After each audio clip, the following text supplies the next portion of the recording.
What's up guys, welcome back.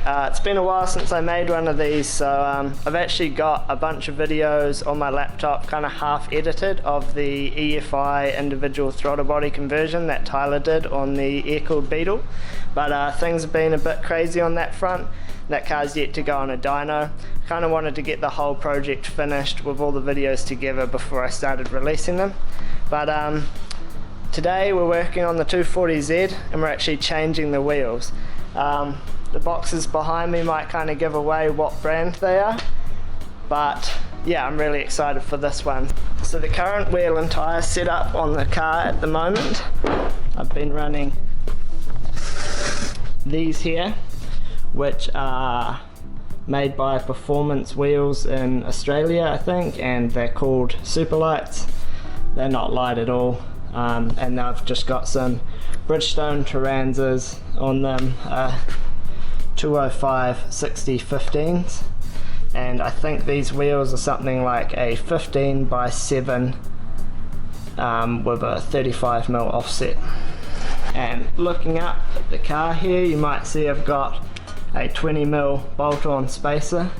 The reason we had to run that is because with the KW coilovers, they come with this purple roll center correction spacer, which basically just drops this lower control arm here down a bit, which of course has all the steering knuckle and everything attached to it, to get the geometry back in the right space, to correct your roll center and remove any bump steer issues. The problem with that is, as it drops this down, also drops down the outer tie rod end there. These are Techno Toy Tunings tie rod ends with the spherical bearing on the end, and you can see even with the spacer on this side, it's pretty close to the wheel. If the spacer wasn't there, it hits the wheel. Because the new wheels I've got are wider than these wheels, they're the correct size that I want to run on the car. I won't be running the spacers anymore, which means that I've got to fix the issue with the tie rod end hitting the inside of the wheel. After talking with some guys through Instagram that also have KW coilovers and have come across a similar issue, the way to do that is to basically mill 5 to 10 millimeters off the bottom of the roll steer adjustment spacer here. So I'll need to get that done today. I also need to get some new wheel studs as well. So I'll get into showing you what these are. So firstly, just a big thank you to Jesse Streeter for helping me source these from Japan. So here we have SSR MK2's and 15/8, 0 offset. So 3-piece wheel made by SSR, real high quality, really light for what a wheel is. I do want to weigh these and compare them to the wheels I have on it at the moment.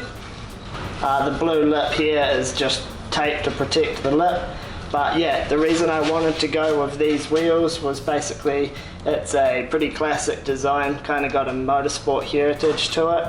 I think they look really good. I also got the wheels with the center caps and all the hardware and stuff as well. So next step is to go and get the new tyres mounted up, and then we'll check back in. Alright, so the current situation is I've put all new extended wheel studs in, and I've put 2 of the struts back in the car with the springs removed and the bump stops removed. And that's just so I can basically jack the wheel up to full bump travel and see if the wheels are going to hit anything. With the bump stops removed, that gives me the worst case situation, and then obviously when you add the bump stops in, it's actually going to stop it before it gets to that full bump travel anyway, to stop the wheel hitting the chassis or anything like that. But ideally when I jack it up, the wheels will be able to spin freely and they won't be hitting anything. Another thing I've had done is I got the roll center spacers just milled down a little bit, so now I have clearance between the tie rod end and the inside of the wheel.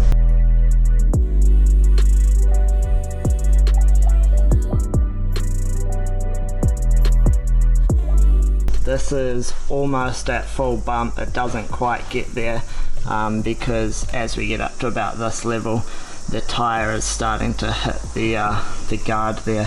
When I have the bump stops in, it shouldn't really get this far into the travel, and it's just a little bit of a trade-off with running a wheel size that I think will look good. The lug nuts that I had don't fit with the extended wheel studs very well, so it's not the end of the world. I wanted to get some silver ones or something anyway to fit better with the wheels, so I need to figure that out. So now the next step is going to be put these springs back in those struts, install all other struts on the car, connect everything back up. Got quite a bit to do, need to bleed the brakes and everything again too. So I'm just going to cut from here to when the car's on the ground with the wheels on and ready for alignment.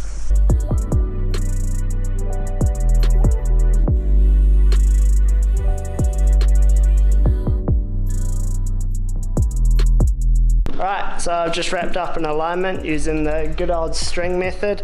It's got all factory arms on this car anyway, so I can't actually adjust anything other than the front toe. Might as well do it myself rather than pay someone else to do it. I also leveled the car out, adjusted the ride height to where I want it. It's not super low, but I think it's looking pretty good.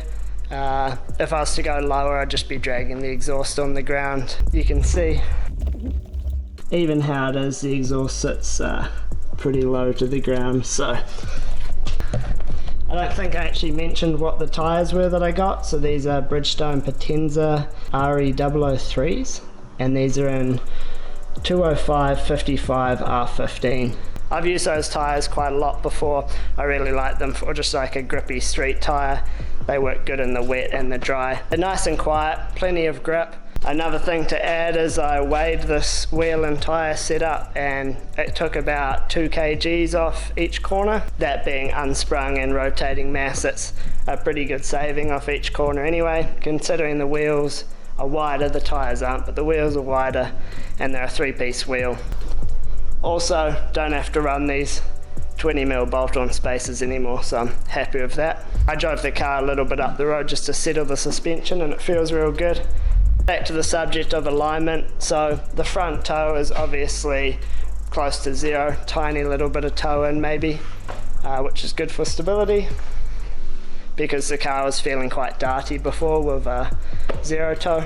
In the rear, one side is about 0.5 mil toe in and the other side is 3.5 mils toe in. This isn't a new issue, I had this with the old wheels. I'm not really sure why it is. It's not a crazy amount, but it's something I'd like to fix. I don't have any adjustment in the back, so I can't fix it at the moment anyway. Also, I can't adjust the camber on all 4 corners, and I can't adjust the caster as well. Just a bit of alignment things that I'd like to improve on, but I can't at the moment. There's a few options for making it adjustable, like aftermarket arms, eccentric bolts, things like that. Also just looking at the suspension and kind of cycling it through its travel with the springs out, it becomes pretty obvious that the suspension doesn't really move freely. All the bushings are greased and things are torqued how they should be, but with the factory bushings or even poly bushings like this, you get a fair amount of kind of friction or binding to some degree. You have your spring rate of the car, but when you take into account the weight of the car, the motion ratio, and things like friction on the bushings and things like that, the actual stiffness at the wheel rate is significantly different to just your spring rate, and that's increasing the wheel rate and therefore increasing the suspension frequency and changing how the car rides. All of these things play a part, and they're things that need to be considered. So I can change the arms to ones with spherical bearings, rose jointed ends. A lot of this has trade-offs with noise and vibration. I'm not exactly sure what I want to do there, but I'm talking to some people about it and yeah, trying to come up with a plan. That's enough rambling. Really happy with how the new wheels look. The car's super dusty, it needs a good clean. I'll make sure I put some kind of beauty shots or whatever in at the end of this with it on the new wheels. And that's it, thanks for watching.